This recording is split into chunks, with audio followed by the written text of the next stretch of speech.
बिस्मिल्लाहिर्रहमानिर्रहीम, अस्सलाम वालेकुम। अली सलमान जी टीवी के तमाम नाजरीन को जी स्पोर्ट्स में खुश आमदीद कहता है कि जहाँ पे पीर से जुमेरात तक रोज़ाना रात 11:05 पर हम इस महफिल को सजाते हैं आपके लिए और बात करते हैं उस दिन खेले जाने वाले स्पोर्ट्स के हवाले से। और आपके इल्म में है कि इन दिनों फुटबॉल फीवर अब पूरी तरह से उरूज पर है।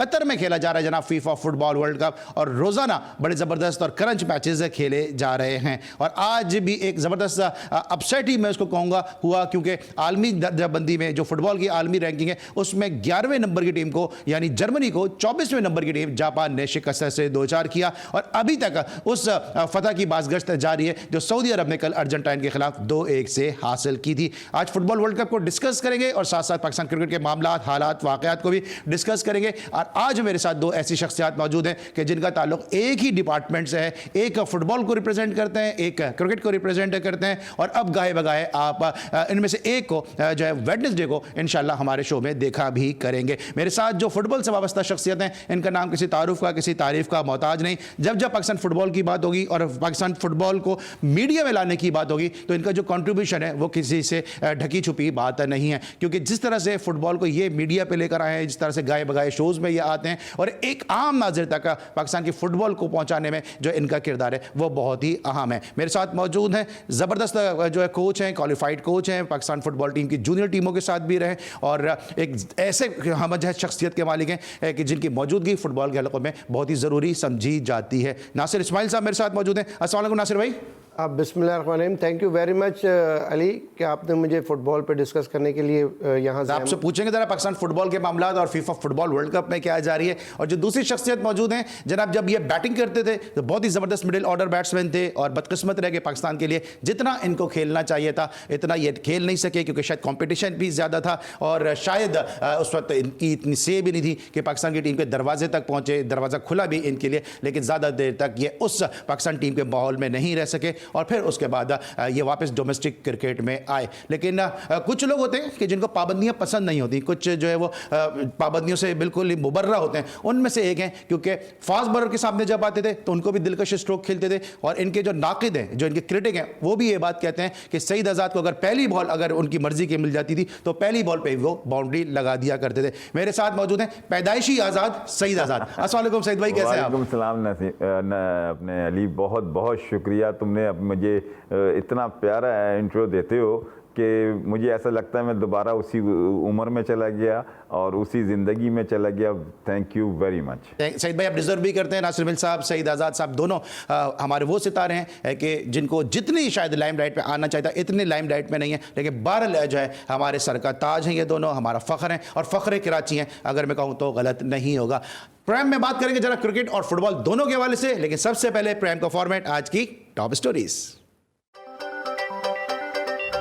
फीफा वर्ल्ड कप 2022 में एक और बड़ा अपसेट, 3 मरतबा की आलमी चैंपियन जर्मनी को जापान से शिकस्त का सामना। दूसरी जानिब दफाई चैंपियन फ्रांस का टूर्नामेंट में फातिहाना आगाज। सऊदी अरब से अपसेट शिकस्त बहुत भारी दचका था। इस शिकस्त ने सख्त दुख दिया लियोनेल मेसी। क्रिस्टियानो रोनाल्डो ने मैनचेस्टर यूनाइटेड को अलविदा कह दिया। पाकिस्तान में खवातीन खेलों को फरोग देने आई हूँ। पाकिस्तान में खवातीन में फुटबॉल को फरोग देने की जरूरत है। FIFA referee Akhona Makalima. And I'm here to inspire, mentor and guide your young girls to become very powerful in sports. ICC ने T20 की नई रैंकिंग जारी कर दी। कौमी कप्तान बाबर आजम 1 दर्जे तनाजुली। कौमी टीम में नाम न आने पर मायूस मोहम्मद साद ने डोमेस्टिक क्रिकेट से रिटायरमेंट का ऐलान कर दिया। पाकिस्तान सुपर लीग के 8वें एडिशन के लिए प्लेयर्स ड्राफ्ट की तकरीब 15 दिसंबर को कराची में होगी। पाकिस्तान क्रिकेट बोर्ड ने T20 विमेन क्रिकेट टूर्नामेंट का ऐलान कर दिया। टूर्नामेंट का आगाज रवा माह की 26 तारीख से होगा। तीसरे T20 blind cricket world cup के लिए कौमी टीम का ऐलान। स्क्वाड में 17 खिलाड़ियों के अलावा 2 रिजर्व खिलाड़ी भी शामिल। पाकिस्तानी निजात रिहान अहमद दौरे पाकिस्तान के लिए इंग्लैंड के टेस्ट स्क्वाड में शामिल। जी नाज़रीन, ये थी आज की टॉप स्टोरीज। और आपने देखा फीफा फुटबॉल वर्ल्ड कप में जापान ने जर्मनी को शिकस्त दे दी। और जिस तरह मैंने प्रोग्राम की इब्तिदा में कहा कि 11वें नंबर की टीम जर्मनी को जापान, जिसकी आलमी रैंकिंग 24 है, उसने शिकस्त से 2-4 कर दिया। नासिर इस्माइल साहब से आगाज़ करेंगे और फुटबॉल पे इस ब्रेक पे ज़रा से ज़्यादा तफसील के साथ बात करेंगे। नासिर भाई, सबसे पहले तो बताइए कि ये जो आज शिकस्त हुई है, हम ये देख रहे हैं कि रैंकिंग डजेंट मैटर, और जो परफॉर्मेंस है, जो ग्राउंड में परफॉर्मेंस दी जाती है, वो जो है वो बहुत ज़्यादा नज़र आ रही है। टीमें खाइफ नज़र नहीं आ रही हैं मजबूत टीमों के सामने। देखिए, इसमें दो चीज़ें होती हैं अली भाई, कि जो टीमें जापान की मैं इस वक्त बात करूंगा, इससे पहले मैं आपको सऊदी अरब का भी बताऊंगा।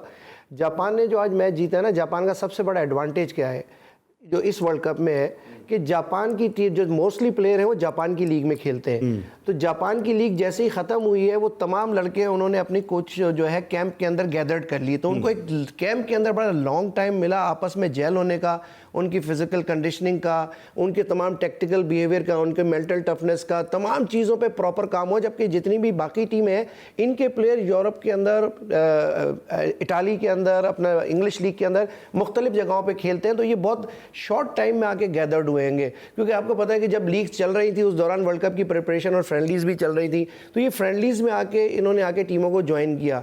लेकिन जर्मनी का मैं आपको बताऊं कि जर्मनी आज टोटल जो फुटबॉल खेला है, वो मैं उस बड़ा सरप्राइज था कि जो उनके मुलर जो मेन स्ट्राइकर रहे हैं, उन्होंने मेरे ख्याल से पूरे 45 मिनट में, 60 मिनट में मेरे ख्याल से 4 से 5 बॉल टचेस किए, जबकि उनका एक यंग प्लेयर था, उसने बड़ा अच्छा परफॉर्म किया। यहाँ पे दो चीज़ें मैटर करती हैं। देखिए ना, हम जब बात करते हैं ना कि लोग बहुत सारे कहते हैं यार कितना अच्छा बॉल पोजीशन था, 74 वहाँ था, 32 वहाँ पे था। तो मैं आपको आज एक बड़ी मज़े की बात बताऊँ कि इन दिस वर्ल्ड कप जो है ना, एक तो सबसे पहले फुल ऑफ सरप्राइजिंग होगा। इसके अंदर ऐसी ऐसी टीमें सरप्राइज करेंगी, जैसे आपने सऊदी अरब को देखा, अर्जेंटीना को उन्होंने बीट किया, सरप्राइज किया, आज जापान ने किया। और अगर आप इस मैच का बॉल पोजीशन का रेशो देखेंगे तो 75 और 25%। तो फुटबॉल में दो चीजें हैं, sometime position is more important than position, and sometime position is more important than position.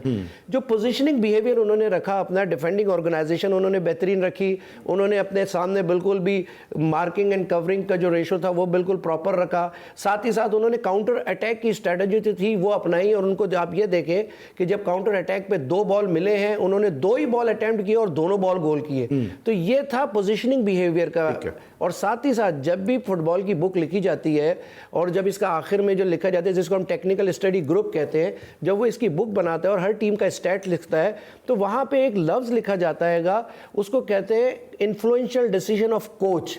तो कोच का इन्फ्लुएंशियल डिसीजन जो होता है वो मैटर करता है उसकी सब्स्टिट्यूशन के ऊपर, और जो सब्स्टिट्यूशन होती है वो उसका मेन रोल, यानी सब्स्टिट्यूशन का ये समझ लें कि कोच की लाइफ बनाता भी है और लाइफ बिगाड़ता भी है। इसने जो 2 सब्स्टिट्यूशन की, उसने इतना वाइटल रोल प्ले किया कि दोनों प्लेयरों ने आके, एक ने गोल किया और दूसरे ने असिस्ट करके गोल करवाया।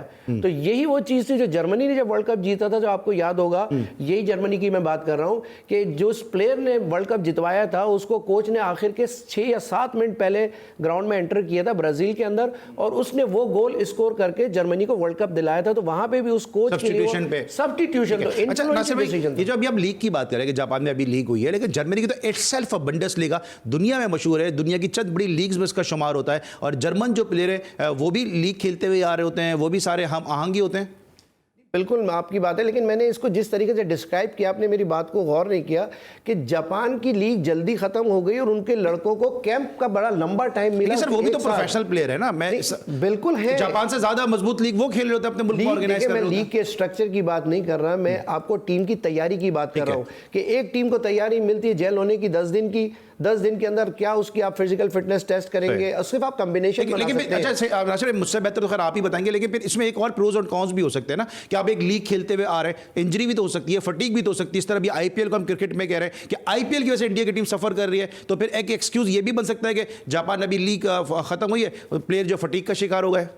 जापान की टीम फटीग का शिकार नहीं हुई। आप जापान का देखें तो नहीं, वो तो सर रिजल्ट आ गया ना, रिजल्ट आ गया, एक्सक्यूज तो बन सकता है, एक्सक्यूज बन सकता है, लेकिन जब आपको टाइम ड्यूरेशन ज्यादा मिलता है उसमें रिकवरी पीरियड भी हो जाता है, क्योंकि अगर आपके पास रिकवरी पीरियड का टाइम है तो हमारे पास टेक्नोलॉजी नहीं, वहां पे एक प्लेयर के साथ मैश्योर भी होता है, डॉक्टर भी होता है, फिजियो भी होता है, साइकेट्रिस्ट भी होता है, यानी एक प्लेयर अगर उनका मेन प्लेयर है तो एक वक्त में 5 से 6 लोग उसके साथ काम कर रहे होते हैं उसकी रिकवरी के लिए। तो हमारा वाला प्रोसेस थोड़ी कि लड़के को कह दिया रहा है ये आइसिंग कर लो, 2 टैबलेट खा लो, आप ठीक ठीक हो जाओगे, ये वहाँ वो सिस्टम नहीं है। अच्छा, बहुत इन्होंने organized system अपनी है। जो इन्होंने जो एक गुफ्तगू की है प्रोग्राम की इब्तिदा में, वो उसमें इन्होंने 2-3 बातें की हैं। एक तो सब्स्टिट्यूशनल कोच की बात भी की है, और एक मैच हमने भी इनका कवर किया, इसमें इन्होंने भी एक बड़ी हैरानकुन तब्दीली की थी, उसको भी हम डिस्कस करेंगे। लेकिन साथ साथ सईद आज़ाद साहब कहने को तो क्रिकेटर है, लेकिन यकीनी तौर पर हर पाकिस्तानी की तरह, हर मुसलमान की तरह इनको भी बड़ी खुशी हुई होगी जब सऊदी अरब जीता होगा। सईद भाई, कितनी खुशी हुई आपको कि जब सऊदी अरब जीता और आपको पता चला कि एक अपसेट हो गया है? देखिए नसीम, अपने अली, मैं पहली एक बात आपको बताऊं, मैं नाम बदल लूं अगर आप इजाजत दें? सॉरी, एक्चुअली मैं बहुत ज़्यादा प्रोग्राम कर चुका हूँ उसके साथ, और वो रहता भी थोड़ा सा मेरे साथ ज़्यादा है, तो उसकी वजह से आप दोनों की नहीं, हम दोनों की मोहब्बत है, खैर कोई बात नहीं। चले, कैरी ऑन, आगे चले। अच्छा, मैंने कभी इतना इंटरेस्ट लिया नहीं फुटबॉल पे। अच्छा, सिर्फ ये मुस्लिम कंट्री में हो रहा था, और ये जिस जगह हो रहा है ये काफ़ी सालों से इसकी तैयारी हो रही थी। कभी ना कभी ऑफिस में भी, जैसे नासिर आ गया, कोई और फुटबॉलर आ गया, तो जिक्र होता था कि कतर में बड़ा ज़बरदस्त स्टेडियम बन रहा है और बहुत आउट क्लास फुटबॉल होगी और दुनिया देखेगी और अच्छा, यही मेरे लिए एक बहुत बड़ा था कि यार चलो इंटरनेशनल वर्ल्ड कप टाइप की और बड़े बड़े प्लेयर हमारे आएंगे मुस्लिम कंट्री में और बड़ा फ़ायदा होगा। और आपको पता है, एक मैच में मैंने अभी देखा था, मेरे पास उसमें ही पूरी दुनिया ने देखा नमाज पढ़ते हुए। सबसे बड़ी खूबसूरती, सबसे बड़ा एक काम ये हुआ कि पूरी दुनिया की टीम और बहुत से ममालिक ऐसे जो मुसलमान के ख़िलाफ़ हैं, उन्होंने भी देखा कि पाकिस्तान की क्या, मुसलमान की क्या खूबसूरती है और उस क्या अमल किया है। एक तो मेरे लिए सबसे खुशी की बात ये थी। दूसरी चीज़ ये कि मुझे लेवल का, स्टैंडर्ड के लेवल का फुटबॉल का नहीं पता, नासिर ज़्यादा जानते हैं इसलिए कि ये इनका प्रोफेशन है, मगर मुझे बहुत खुशी हुई कि जिस तरह से कतर में और सऊदीया में जो खुशी बनाई गई और जो मैंने देखा है, वो हमारे लिए बहुत वो है कि मैं तो कहता हूँ कि और मैच जीते और खुश हो, इसलिए कि ये बड़े स्पोर्ट्स कोई भी हो, एक ज़िंदगी होती है उस मुल्क के लिए जो उनका फेवरेट गेम हो। ठीक है, और जिस तरह से कतर में हो रहा है और जिस तरह से इसका आगाज़ हुआ, इसने भी एक नई तारीख रकम कर दी। इसके लिए hats off to the Qatar government, Qatar के फुटबॉल जो ऑफिशियल्स हैं, जो उनकी फेडरेशन है, उसको बहुत ज़्यादा मुबारकबाद जाती है कि बड़े ज़बरदस्त तरीके से अब तक ये टूर्नामेंट जारी है। और क्यों ना हो कि जिस टूर्नामेंट का आगाज़ ही अल्लाह ताला के बाबरकत और मुबारक नाम से होगा, इंशाल्लाह उस इवेंट को ज़रूर कामयाबियाँ अल्लाह ताला अपने फजल करम से अता फरमाएंगे। ब्रेक लेंगे और जब ब्रेक के बाद वापस आएंगे तो फुटबॉल और क्रिकेट आज दोनों पे गुफ्तगू होगी। मिलते हैं छोटे से ब्रेक के बाद।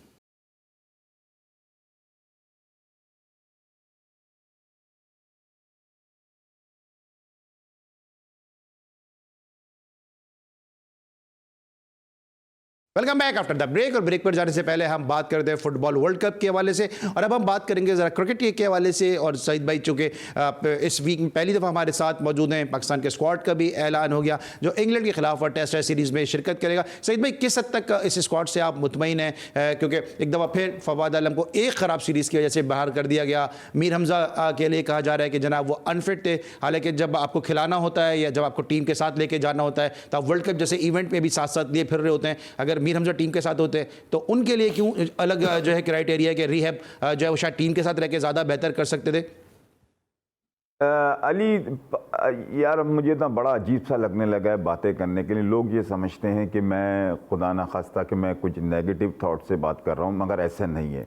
मगर पाकिस्तान की इस कराची की स्पेशली बदनसीबी है। पाकिस्तान का पीसीबी में, मैं अपने वक्त की बात नहीं कर रहा, मैं हमेशा बात करता हूँ 92 के बाद से। 92 के बाद से पीसीबी का जो पॉलिसी है और जो लोग बैठे हुए, वो मैं ये समझता हूँ कि वो फेवरिज्म और लाइकिंग पे पाकिस्तान की टीम बनती है, मेरिट पे पाकिस्तान की टीम बनती नहीं है।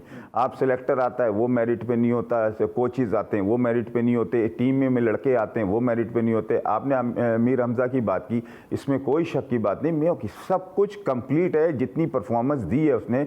आप अगर इस नज़रिए से बात कर रहे हैं कि अनफिट है, तो भाई मैं नहीं मानता। आप अभी आप उसको लाइन में ले लें, अगर वो कह दे मैं अनफिट हूँ तो आप मुझसे कहिएगा। आप वो डर के मारे बच्चा बोलता भी नहीं है कि मुझे मतलब कोई भी नहीं बोलता। अच्छा, जहां फवाद आलम की आपने बात की है, वजह यह है कि अब मुझे ऐसा लगता है कि हमारे ज़माने में, ये मैं 80s की बात कर रहा हूं, कि पीसीबी का पाकिस्तान का शायद ये वो था, पॉलिसी थी कि बलोचिस्तान और ये केपीके के एक आदमी कोटे पे आपको लेना ज़रूरी होता था टीम के अंदर, वो खिलाएं या ना खिलाएं टीम के अंदर होना ज़रूरी होता था। मगर अब ऐसा लग रहा है कि पीसीबी की पॉलिसी चेंज हुई है और उन्होंने कहा कि कराची का एक लेना बहुत ज़रूरी है, नहीं तो अच्छा वो लेते किस तरह से, कराची का ही बाहर करेंगे, कराची का ही ले लेंगे। अगर आप सिस्टम में जाएं और आप एक अच्छे मुल्क की सोच में जाएं और एक फेयर सिलेक्शन में जाएं, तो मैं फवाद आलम को बाहर होने का तुक ही नहीं बनता था। आप उसको टीम में रख लेते, आप हमेशा से सीनियर प्लेयर को आप उठा के देखें। मैं बाहर ये बात फिर अब आप प्रोग्राम में आया हूं तो मैं बोलूंगा, पंजाब का कोई लड़का दो सीजन पंजाब का कोई दो सीजन फ्लॉप हो जाए, आप वो टीम से बाहर नहीं होता, आप वो हल्का भी हो जाए टीम से बाहर नहीं होगा जब तक वो पंजाब से ही कोई उसी लाइकिंग वाला या फेवर वाला बंदा नहीं आएगा। लेकिन सईद भाई जी, कल सरफराज नवाज साहब मेरे साथ मौजूद थे, वो खुद जो लाहौर से क्रिकेट खेले हैं, सब जानते हैं, कराची से दूर दूर तक या सिंध से दूर दूर तक कोई ताल्लुक नहीं है। कल वो भी यही बात कर रहे थे कि अब नजर आ रहा है कि कराची के साथ ज्यादती हो रही है, लेकिन साथ साथ मैंने उनसे काउंटर ये किया, भाई कामरान गुलाम भी तो है ना, वो नेशनल बैंक से खेले, केपी के प्लेयर हैं, उन्होंने बड़ा अच्छा परफॉर्म किया, उनका भी नाम जो है वो टीम के अंदर नहीं आया। तो सिर्फ ये बात नहीं है कि कराची या सिंध के साथ ज्यादती हो रही है, जो कबीले के बाहर हैं, जो सर्कल के बाहर के लोग हैं, वोट किसी तरह टीम में नहीं आए। क्योंकि अब शाहीन शाह आफरीदी है, अगर मीर हमजा को टीम के साथ रखते, मीर हमजा अगर फिटनेस हासिल, इनके बकौल अगर फिटनेस हासिल कर जाता तो फिर शायद किसी और के लिए मुश्किल हो जाती। नहीं देखें सरफराज, मैं तो एक्चुअली एज फैक्टर बहुत बड़ा फैक्टर होता है। मेरे ख्याल में एक उम्र ऐसी आ जाती है इंसान के अंदर कि वो कोशिश करता है कि यार गलत बात नहीं करो, आखिर मरना भी है। तो सरफराज भाई ने तो इस उम्र में जाने के बाद उन्होंने कह दिया, बहुत अच्छी बात की है। नहीं तो मैं आपको ऑनेस्ट बता रहा हूँ, इस वक्त जो आपने कामरान गुलाम की बात की है, कामरान गुलाम इससे बेहतरीन मैं समझता हूं इस वक्त पाकिस्तान में डोमेस्टिक क्रिकेट में परफॉर्मेंस देना। मगर फिर मैंने आपसे पहले कहा था कि हमारे मुल्क में बहुत ही ज़्यादा ये सिस्टम चल गया है लाइकिंग डिसलाइकिंग का, फेवरिज्म का। हो सकता है केपीके में कामरान गुलाम की वो पोजीशन हो जो पीसीबी में इस वक्त कराची के लड़के के लिए वहाँ उसके ऐसा होता है, इसलिए कि बहुत सारे बच्चे इस टाइप के होते हैं, वो हर कोच को हर अपने सीनियर्स को खुश नहीं रख सकते, मगर वो सीनियर्स की घटिया सोच है, उसकी तो उसकी परफॉर्मेंस देखनी चाहिए, मुल्क का नाम देखना चाहिए, और ये चीजें बहुत सारी चीजें काउंट करती हैं जो ग्रेट लोगों में नजर आती हैं। आप उसके अमल, अब जैसे आपने मैं काफी दिनों से मैं बोल रहा हूं, उमर अकमल को या और 2-3 प्लेयरों को पाकिस्तान में बाहर किया गया, सिर्फ इस वजह से किया गया ये हमें सलाम नहीं करता, हमसे बात सही नहीं करता, डांस करता। ये कौन सा सिस्टम है यार? सुपर पाकिस्तान का जहां नाम लग रहा हो, आप सिर्फ उसकी परफॉर्मेंस लें। एक दिन अगर एक दिन में भी वो ऐसा काम कर जाए कि पूरी दुनिया में नाम रोशन हो जाए, उससे तो उससे बड़ी क्या बात? अभी आपने लाइकिंग डिसलाइकिंग की बात की, अभी आज आपने देखा मोहम्मद साद कि जिन्होंने अभी सेंचुरी भी स्कोर की है, उन्होंने जो है वो रिटायरमेंट का ऐलान कर दिया, फर्स्ट क्लास क्रिकेट से रिटायर हो गए। तो अब जो वो प्लेयर हैं उनकी जो सोच आ रही है वो ये आ रही है कि भाई लॉन्गर वर्जन छोड़ो, लीग खेलो और कम वक्त में ज्यादा शोहरत, ज्यादा पैसा कमाओ। और इसकी बहुत हद तक जिम्मेदार पीसीबी भी है, क्योंकि वो अपने डोमेस्टिक क्रिकेट को इतना फोकस ही नहीं कर रही है। देखें, मोहम्मद साद की आपने बात की, और ये मैं ये समझता हूँ जो मोहम्मद साद के साथ हुआ, ये पाकिस्तान में बहुत सारे लोगों के साथ हुआ, मगर स्पेशली मैं अपने ऊपर लेता हूँ बात। मैंने 200 के करीब फर्स्ट क्लास मैचेस खेले, मुझे 120 या 200 100-150 के करीब जाके मुझे पाकिस्तान खेलने को मिला, मगर इंटरेस्ट जो होता है ना, जज्बा, वो मुझे तो शहादत का जज्बा था, मैं पाकिस्तान खेलूंगा तो मैं पाकिस्तान खेलूंगा। मैंने उस जमाने में पैसे भी इतने नहीं थे कि इतने पैसे भी नहीं थे जो एक आइडिया हो कि एक सीजन खेल जाओ, ये सीजन। मगर मोहम्मद साद ने डिसअपॉइंट हुआ है, और जैसे अभी हो सकता है अगले साल कामरान गुलाम दे दे, इसलिए कि पीएसएल अमेरिका चला जाए, कहीं चला जाएगा। ये हमारे यहाँ हमेशा से होता है, मगर उसको खेलना चाहिए अगर उसकी फिटनेस है अच्छी। आप देखें ना, हो सकता है किसी 1 मिनट का, 1 दिन का, 1 घंटे का नहीं पता, हो सकता है आपको जो पसंद करता हो अगला जो चीफ सिलेक्टर आए, अगला कुछ आए। जैसे अभी हमारे यहाँ फास्ट बॉलर देख लें, वो ताबिश कितनी उसने हिम्मत नहीं हारी, आखिर टेस्ट खेल गया। इसी तरह ये भी होगा, बहुत सारे प्लेयर ऐसे होते हैं, इसके पीछे ना हटे। आबिद को देखें, आपने नाम लिया, बिल्कुल सही, आप उसने गलत किया, उसको खेलते रहना चाहिए। अब तो पीसीबी के डोमेस्टिक क्रिकेट में इतना पैसा आ गया, हाँ वो अगर उसका कोई बिजनेस है या कुछ और वो कुछ करना चाहता है तो वो अलग चीज है, इसलिए कि टाइम चाहिए, इसमें इजी नहीं है पाकिस्तान खेलना। पसंद नापसंद की बात की तो नासिर भाई, फुटबॉल में जो बड़े जमाने में कहा जाता है कि जो रेफरी है उसके हाथ में बड़ी पसंद है नापसंद है, लेकिन अब टेक्नोलॉजी ने जो है वो काफी हद तक सिनारियो को तब्दील कर दिया है और अब रेफरी की पसंद नापसंद जो है या लाइकिंग डिसलाइकिंग चलती नजर नहीं आएगी। देखिए, टेक्नोलॉजी का इस्तेमाल जैसे जैसे दुनिया आगे जाती जा रही है, टेक्नोलॉजी का इस्तेमाल बढ़ता जा रहेगा। और इस वीआर सिस्टम ने जो सबसे ज़्यादा क्रिटिसिज्म जो होता था वो एक पेनल्टी किक और एक ऑफसाइड पे होता था, तो उसका तो मसला ही उन्होंने रिजॉल्व कर दिया। जहां अब आपको मैं बताऊं कि इस वक्त जो रेफरी मैच खिला रहा होता है तो उसके लेफ्ट हैंड या राइट हैंड के ऊपर आप देखें कि उसके ऊपर एक बहुत ज़्यादा वाइब्रेटर लगा हुआ होता है, और वो वाइब्रेटर कौन कंट्रोल कर रहा होता है? वो वाइब्रेटर कंट्रोल कर रहा होता है कोई जो असिस्टेंट रेफरी है जिसके हाथ में फ्लैग है, उसके पास उसके अंदर एक मशीन होती है, उसके अंदर एक बटन लगा होता है। तो जिस टाइम वो ऑफसाइड का फ्लैग रेस करता है तो वो साथ साथ वो बटन को प्रेस करता है। तो अगर रेफरी की पोजीशन ऑड होती है कि अगर वो असिस्टेंट रेफरी को नहीं देख पा रहा, मूवमेंट इस तरफ चल रहा है, तो वहां से देखते हुए भी उसको वाइब्रेटर के ऊपर उसको पता लग जाता है कि ये ऑफसाइड है, और वो ऑफसाइड के लिए फिर वो विसिल बजाता है, क्योंकि यहाँ पे उसको इतनी जोर से वाइब्रेट होता है कि वो पता लग जाता है कि ये ऑफसाइड है। फिर उसको क्लेम करता है और हाथ उठा के फिर उस जगह को इंडिकेट करता है। साथ ही साथ अगर जिस जगह के ऊपर असिस्टेंट रेफरी भी फेल हो जाता है तो फौरी तौर के ऊपर उसके पास एक एयरफोन लगा हुआ है रेफरी के, वो वहाँ से जो वीआर का जो असिस्टेंट रेफरी है वहाँ से वो उसको कहता है कि जी हम इसको वीआर पे ले जाना चाहते हैं, जैसे ऑफ साइड, वो वहाँ पे विसिल ब्लो करता है, वेट करता है, और वेट करने के बाद अगर वो गोल हो जाता है तो फिर उसके बाद वहाँ से उसको आता है और उसको देखने के बाद वो बुलाते हैं, और बुलाने के बाद वो कहते हैं कि जी इट इज़ ऑफ साइड। और बाकायदा हम स्क्रीन पर भी देखते हैं कि वो लाइन मार्क होती है, और लाइन मार्क में ज़रा सा स्टेप, एक स्टेप भी अगर से हल्का सा आगे हो, पंजे भी अगर आगे हो तो वो बॉल। अच्छा, जरा इस पर मैं जरा तफसील से बात करूंगा, क्योंकि क्रिकेट में हमने देखा है टेक्नोलॉजी तो है, लेकिन टेक्नोलॉजी को भी मॉडिफाई कर दिया जाता है। आपको याद होगा इस तरह मोहाली में जो खेला गया मैच, तेंदुलकर आउट हो गए सईद अजमल की गेंद पे, टेक्नोलॉजी ने उनको नॉट आउट दिखाया और फिर वो कॉस्ट कर गया और पाकिस्तान जो है वो उस टूर्नामेंट को नहीं जीत सका। मैं इस पर जरा बात करूंगा आपसे और सईद भाई से भी जरा क्रिकेट की बात करेंगे, लेकिन एक छोटे से ब्रेक के बाद।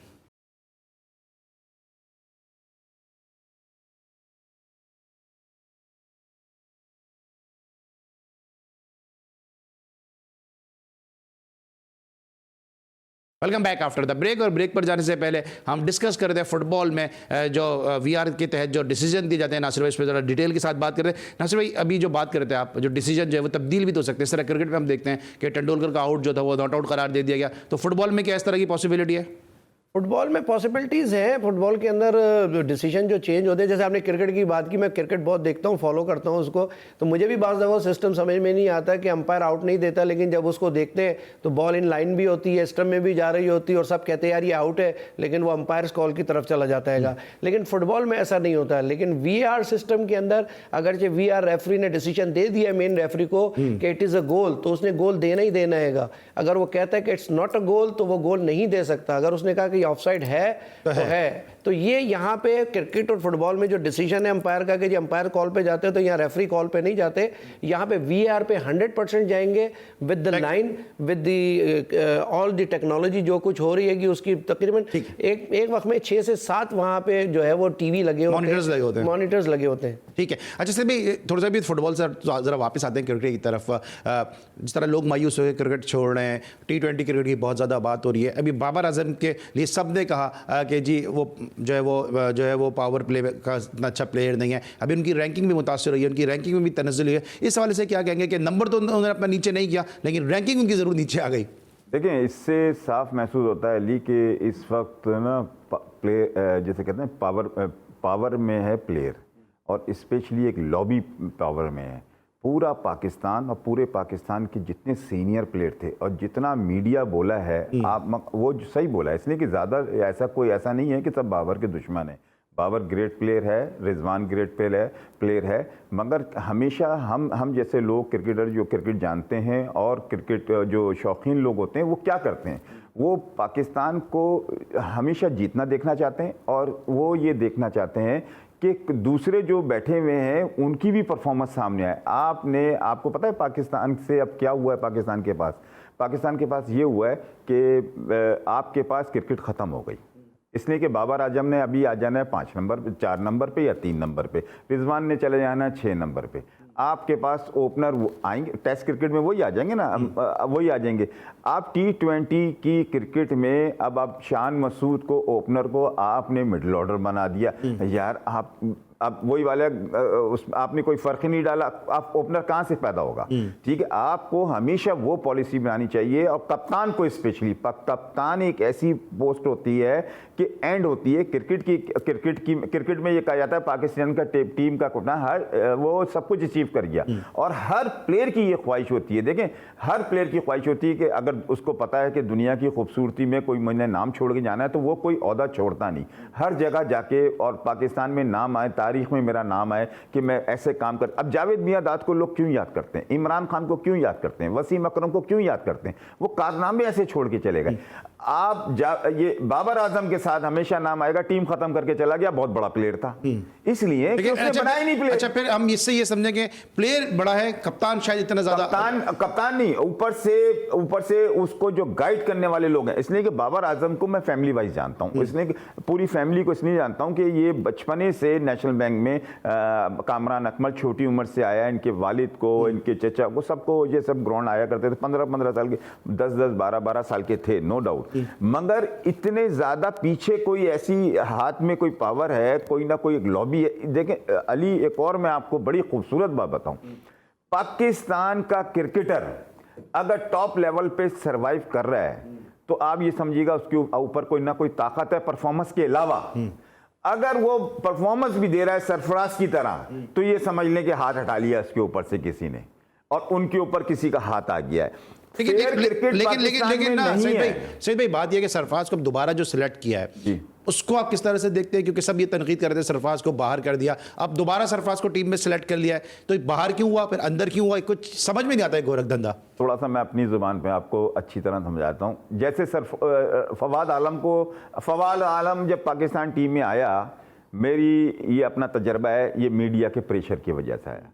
ताबिश अगर टेस्ट क्रिकेट खेला, मीडिया के प्रेशर से खेला, पीसीबी के ऊपर प्रेशर था मीडिया का, प्लेयर। मगर फवाद आलम के लिए कोई लड़का नहीं बोला, कोई क्रिकेटर नहीं बोला, सरफराज के लिए तो मीडिया भी बोल रही है, पूरी कराची बोल रही है। और इन्होंने ये वही काम किया है, इन्होंने एक खिलाना था कराची से, उन्होंने, और फवाद इसको खिलाना नहीं है। अच्छा, लेकिन आप क्या समझते हैं जो रमीज राजा साहब ने जो इतना फ्री हैंड दिया हुआ है, बाबर आजम को फ्री हैंड दिया हुआ है, उन्होंने बिस्वा मारूफ को जो विमेंस टीम के कैप्टन उनको फ्री हैंड दिया हुआ है, जो रमीज राजा के साथ आप भी खेले होंगे, कि उनकी जो सोच है कि कप्तान को जो है वो पूरी अथॉरिटी दे दी जाए, इसको क्या लगता है, इस सोच से किस हद तक मुतमईन है कि आपको लगता है कि एक ही बंदे को पूरी बागदौड़ दे देना सही है? देखिए, मैं रमीज राजा की सोच को तो मैं ये कहता हूँ कि माशाल्लाह पढ़ा लिखे आदमी है, जीनियस आदमी है, और बड़ा अपनी अच्छी बड़ी फैमिली से आदमी है। मगर हमेशा याद रखें कि एक ही सेम डिसीजन नहीं, इन्होंने सब जगह ओब्लाइज किया, सबको पैसा भी बहुत दिया, कोचेस भी रखे, सब कुछ रखे, और हर, मगर इनका कोई डिसीजन नहीं। ये इतना फ्री हैंड थोड़ी दिया जाता है। चेयरमैन का मकसद ये कि कोई पॉइंट दे दें कि भाई ये आपका काम है, ये आपका काम है, या का फ्री हैंड। इन्होंने देखें, इन्होंने लड़कों को जॉब्स दी, कोचेस के पैसे बढ़ाए, इसे रिटायर जो प्लेयर थे उनकी पेंशन पैसे बढ़ा दिए, ये बहुत अच्छा काम है। मगर ये अच्छा काम नहीं है कि हर जगह आपने ये कर दिया। मगर पाकिस्तान की क्रिकेट खत्म हुई है, हम बाबर आजम का नाम लिए जा रहे हैं, मगर मैं कहता हूँ आपका हाथ है, आप बोलो तो आप नीचे आओ। इसी तरह आप वसीम जब ये आए थे, इन्होंने पहला डिसीजन किया, आप यकीन करें कि उसके बाद टीम ने क्या परफॉर्मेंस दी थी सर, वकार को और मिसबा को बाहर करके। मिसबा वकार से बड़ा कोई बॉलर तो नहीं है, मगर उस पे ये एलिगेशन लग रहा था ये बॉलर नहीं बनाता, ठीक है, इसने परफॉर्मेंस नहीं किया। अच्छा, परफॉर्मेंस की बात की सही, वक्त जरा महदूद है, अब ये बताएं कि पाकिस्तान फुटबॉल की परफॉर्मेंस कब बेहतर होगी, कब हम देख सकेंगे पाकिस्तान फुटबॉल टीम को, कि पाकिस्तान वर्ल्ड कप में हमें नजर आ रहा है, कब हम देख सकेंगे फुटबॉल के मामला जो है वो हल होंगे? देखिए सलमान भाई, फुटबॉल पाकिस्तान का मैं आपको यकीन से कह रहा हूँ कि मैंने बहुत ग्रास रूट पे काम किया है। पाकिस्तान का बच्चा ग्रास रूट का अंडर 10, 13, 14, 16, 19 ना ब्राज़ीलियन प्लेयर से कम है, ना अर्जेंटीनियन से कम है, ना जर्मनी के प्लेयर से कम है। बिलीव करें, इतना टैलेंट हमारे पास ग्रास रूट का मौजूद है, लेकिन नहीं है तो हमारे पास उनको कीप करने का इंफ्रास्ट्रक्चर नहीं है, उनकी जूनियर लीग्स नहीं है, उनके लिए बेनिफिट्स नहीं है। चले सर, ये तो बहुत हो गया नहीं है, लेकिन होगा क्या? होगा कब ये सर बताएगा? होगा तब कि जब, अब हम देखें पिछले 8 साल से तो हम सफर कर रहे हैं, हमारी कांग्रेस ही नहीं बन पा रही, हमारे इलेक्शन ही नहीं करवा पा रहे। एनसी नॉर्मेशन कमेटी पहले 19 महीने रह के गई, दूसरी आई है वो अपनी डायरेक्शन पे लगी चले, हुई है। दूसरी आई वो अपनी डायरेक्शन पे चली, तशनगी रही है नासिर भाई आपके साथ गुफ्तगू में, सईद भाई आपके साथ, लेकिन इंशाल्लाह दोबारा से महफिल इसी तरह से, इस नशिस्त को हम दोबारा से इधर जमाएंगे भी और इस नशिस्त में हम गुफ्तगू भी करेंगे क्रिकेट और फुटबॉल के मामलात के हवाले से। आज के लिए बस इतना ही। अली सलमान को पूरी प्रोडक्शन टीम के साथ इजाजत दीजिए, अपना बहुत ख्याल रखिए, अल्लाह हाफिज़।